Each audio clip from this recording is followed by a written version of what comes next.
What if Naruto joined the Akatsuki Part 1? The steady rhythm of Kakashi's running mixed with the rushing sound of blood in his ears. The edges of his vision were blurred with red, and the path ahead was stretched with shadows, and all Kakashi wanted to do was return home with a grinning, young knuckle-headed boy. Strangely enough, Kakashi was hoping Orochimaru had taken Sasuke with him, that he had left Naruto. If he hadn't, Kakashi was only good enough for one trip, and the Hokage had specifically instructed him to take back Sasuke if he was still alive. That meant leaving Naruto to die. Snap out of it, Kakashi! Orochimaru wouldn't just leave Sasuke, he wants the boy badly. Badly enough to infiltrate the Leaf Village. It'll be only Naruto there. With that in mind, Kakashi hurried his pace. He could feel his body begin to shut down. The blood that he had lost was significant enough to warrant a visit to the hospital. The red on the edges of his vision were thickening. He really needed a rest. You should rest. At least for a minute. Pakun spoke from ahead, slowing down and casting a worried glance Kakashi's way. I can't. Naruto could be dying out there.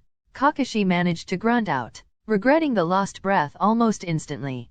Pakun didn't hesitate to follow the indirect order. He continued to follow the scent trail left by Naruto. He too was praying that there would be only the knuckle-headed ninja. The moon hung heavy in the sky, as full and large as a dinner platter. The night was beautiful, crickets faintly chirping in the distance. Those around him had fallen silent. Suddenly Kakashi's legs tangled together and he fell to the floor in a tumbling heap. He skidded to a stop many meters from where he had first tripped, and there he lay, groaning and in obvious pain, for several seconds as he regained his strength and courage. He had to keep moving, for Naruto. Pakun came running back, worry sparkling in his eyes as bright as fire. Kakashi? Kakashi, are you all right? He asked, circling around Kakashi and nudging him gently. Kakashi groaned and sat up, head bowed and chest heaving, taking in deep lungfuls of air. I'm fine. We should keep going. As Kakashi spoke, he heaved himself to his feet. He swayed uncertainly when he had reached his full height, and he had to lean against a tree for what felt like minutes. Man, those ninja back there really took it out of you, Pakun muttered almost to himself. Kakashi nodded and immediately wished he hadn't. His head felt alive with bees. Unfortunately, there were more than expected. Kakashi muttered, remembering the fighting that had occurred back in the forest. The original team that had been sent to retrieve Sasuke had left, and Kakashi had feared that they wouldn't be enough. He had followed their path and had found many of them still in battle, and losing. But each time he was going to go in and help, they had been joined by one of the Sand siblings, or their enemy was already defeated. Kakashi had moved on each time, and each time he had been more hopeful that everything was going to turn out okay, it was all going to be alright. But then he had been ambushed, not by 1 or 2 or 3 ninja, but 5. He had fought for his life there. Clearly Orochimaru had thought like Kakashi, that the team he had sent wasn't enough. Though Kakashi had been strong enough to fight them off, it had cost him nearly all of his chakra. He doubted whether he could even summon a shadow clone, or summon one of his hounds. The only strength he had now was to run. Kakashi groaned once more, before slowly taking off in a run again. Pakun hesitantly followed, still wishing that Kakashi would take a little more time to rest. When he saw that Kakashi wasn't going to stop, Pakun took up his position in the lead again. This time Kakashi was extra careful to not trip again. The trees up ahead were seemingly opening up a path for the two, right up to the valley of the end. There, a still body lying in the water, the current swirling around it with the purpose of carrying it off. The two statues stood still and proud, glaring at each other for eternity. Kakashi's heart soared at the sight. A single body, a single boy, that was what he had been hoping for. There was still hope. Running up to it, Kakashi hardly noticed the cold water soaking through his pants, nor the spray of the waterfall so close to the still boy. The moon still shone on the water, giving it a sharp glimmer and reflection so strong it could have been mirroring a parallel universe. The joy of seeing the boy clouded Kakashi's vision even further, his short breath and deteriorating condition adding to that factor. Only when he nearly tripped over the boy did he notice that the mop of hair wasn't bright blonde, it was black. Sasuke. Oh no. Kakashi felt his knees buckle, his legs give way. He fell down, hitting the water and soaking everything up to his nose. His shoulders shook, his sobs muffled in the fabric covering his lower face. He felt defeated. Utterly defeated. Kakashi? Naruto is over here. He's in a Oh no, Pakun whispered as he saw Sasuke, but he had said enough already. Kakashi, can't you do something? What about first aid? Would that help? Pakun asked desperately, running back over to Naruto. Kakashi shook his head slowly, mind running at 1,000 miles an hour. No, they're dying and quickly. First aid would only give them minutes at best and there's no one close enough to get to them that quickly. Kakashi explained. Isn't there some jutsu? Pakun asked again. He meant well, Kakashi knew that, but Pakun should be able to see the situation as it was. I don't have the chakra. Kakashi whispered in a voice so low Pakun had to strain to hear it. He then realized the situation that they were in, and he decided to fall silent. This was something that Kakashi had to decide on his own. Kakashi gulped loudly as he stared at Sasuke. It was all he could do. This was a one-way trip. Choose between saving a boy you trained and found yourself caring for and worrying over, or a boy who tried to kill the previous and who you'd only save because ordered to do so. Could I know? Shadow clones have my energy. I barely have enough to keep myself going. Carrying even one is going to be challenging. I'm stuck. Kakashi thought, a rising sense of doom and dread welling up in his throat.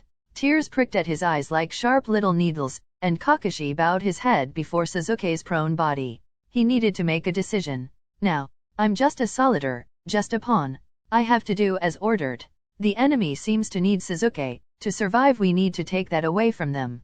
Kakashi thought miserably. Orochimaru wants Sasuke, badly. That's reason enough to choose Sasuke. But Naruto is a Jinhyuki. He's powerful, more so than Sasuke. But if I leave Sasuke here and Orochimaru finds him, Orochimaru wouldn't take Naruto if he found him. Naruto is good, too good for Orochimaru to bend to his will. But he would take Sasuke, because he's already been marked and is easier to bend. And if Naruto dies, so does the nine-tailed beast. If Sasuke dies, there goes the last of the Uchiha. It was becoming clearer to Kakashi what was the right, the better path to follow. It was heartbreaking, and it was turning Kakashi's insides inside out. He felt pitiful then, truly pitiful. Even though they were both his teammates, and even though Kakashi had seen himself in Sasuke, Kakashi didn't want this. He didn't want this decision. Because he knew what he was going to do, and he didn't want to do it. Naruto deserved life. Naruto deserved to live and know what life felt like. He deserved to know that he had changed another person's life, a person who is also a Jinhyuki. But he would never get that chance, because of Sasuke and the decision that Kakashi now had to make. More accurately, the decision that Kakashi now had to act out. Kakashi, what are we going to do? Pakun asked, knowing that if they didn't move now the boys would most likely die no matter what, as Kakashi carelessly wiped his eyes with his sleeve. He hardened his heart, hardened his mind. What had he expected? That being a ninja was going to be as easy as counting? He should know better already. It's never like the stories say. Shaking from the single hole in his heart that hadn't yet been covered with stone, Kakashi heaved himself to his feet. He stumbled at the first step, quickly regained his composure and stooped to pick up Sasuke. He was bleeding from multiple wounds, several very deep and in urgent need of treatment. Kakashi stared at the boy, then turned on his heel and walked off towards the forest. But Kakashi, Naruto is right over there if we just... No, I can't even look at him. Let's just leave. Kakashi whispered, his grip on the boy tightening. He shook with every step he took. The edges of his vision had ceased being red. It was a relief. His breath was coming back easier now. But Kakashi... Pakun ventured uneasily. No. Kakashi roared, swinging back around to face Pakun, and instead his eyes went instantly to Naruto. Eyes closed, blood staining his whiskers, clothes torn and ripped, his life's blood being washed away by the current. And then something happened. Something that Kakashi never forgot. Naruto opened his eyes. He opened his eyes and stared right at Kakashi. There was pain and agony in those clear blue eyes, then there was hope. So much hope because he had seen Kakashi. He slowly, agonizingly, raised one hand towards Kakashi, whispered words that were unheard, words that were filled with happiness and joy. He tried crawling to Kakashi, lost his strength, and then tried again. Like Kakashi knew he would. Naruto never gave up. Never. And now Kakashi had to betray him. With a heart as heavy as lead, Kakashi turned away, missing the anguish and total confusion in Naruto's now darkening eyes. I'm sorry. Naruto. Kakashi whispered, before leaping off into the darkness. Pakun followed, but not after turning around to glance at Naruto. Those eyes, those confused and yet still hopeful eyes, turned on Pakun. Pakun swallowed the lump in his throat. What else was he to do? He was just a small dog, far away from home with no one around but Kakashi, and he was too busy carrying Sasuke. No. Naruto had to be left behind. He'd be remembered as a hero by everyone, but he'd be left behind. Then Pakun too leapt away into the enfolding darkness, leaving a gasping Naruto behind. A Naruto who suddenly realized with astonishing clarity that he had been left to die by one of the people he had trusted most. The fight should have been around here. Deidara spoke more to himself than his partner. Sasori. Indeed. Sasori replied. His gaze shifted to the two tall statues standing facing each other. The Uchiha and the first Hokage. How ironic that now Naruto and Sasuke fought beneath their shadows. They are finely carved, but art they aren't. Deidara chuckled to himself on his purposeful play on words. Sasori ignored him. For him, such a ridiculous attempt at being humorous was beyond his attention. They reached the edge of the waterfall and peered down into the darkness. The water was a bright glimmer, and the forest a dark foreboding fortress. It was a long way down, the water shooting mist up so the two could feel the cool on their faces. Deidara sighed at the sight. Well, only one body down there. Don't know if it's that Uchiha brat or the other one. One way to find out. Don't keep me waiting. Sasori grunted. What, you staying up here? Well, whatever. Deidara laughed to himself, released the clay in his hands and made a flying bird. Jumping on, he quickly descended down to the body. The closer he came, the more of the blonde glimmered on the head of the boy. Nope.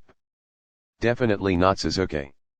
Deidara muttered as he jumped off and strode over to the still conscious boy. Now what are we going to do with a runt like you? Naruto tried to move, not even he knew why he did it, and all Deidara did was frown at the boy. Close to death and still trying to move. Well, lucky for you I'm not in a killing mood. Who knows, maybe we could even use you. Deidara swung the boy onto his shoulder and leapt back onto his bird, not minding the grunt and scream that were torn from Naruto's throat at the rough handling. Together they flew back up to Sasori. What you bring the kid for? Was his first question to his blonde partner. Because, we might find use for him. His friends clearly left him, I saw tracks coming from the forest and then going back. He probably hates them right now, and that could come in handy. Besides Pain thinks we're bringing someone back, so we'll bring someone back. And if we let him die, we lose our plan. Deidara explained, quickly thinking on the spot. Sasori seemed to take it after a moment of looking at the silently protesting boy. What will we tell him? He'll die when we take the beast from him. We can't keep that hidden if we use him and make him one of us. Sasori questioned. Deidara shrugged. Carelessly hurting Naruto further. Why keep it from him? We have our ways to bring him back. Sasori stared at his partner with clear, intelligent eyes. He was clearly thinking things through. Then, without a sound, Sasori turned back the way they had come. At least you didn't keep me waiting. He muttered just loud enough for Deidara to hear. I never would, my man, never would. Deidara waved off Sasori, letting his bird snap out of existence and carrying Naruto on his shoulder. The last thing Naruto saw before he blacked out was the receding statues, and the path for the leaf slowly fading away. For Naruto, that was the most symbolic thing in his life. Thank you for watching. If you enjoyed it, please consider liking and subscribing to support my work.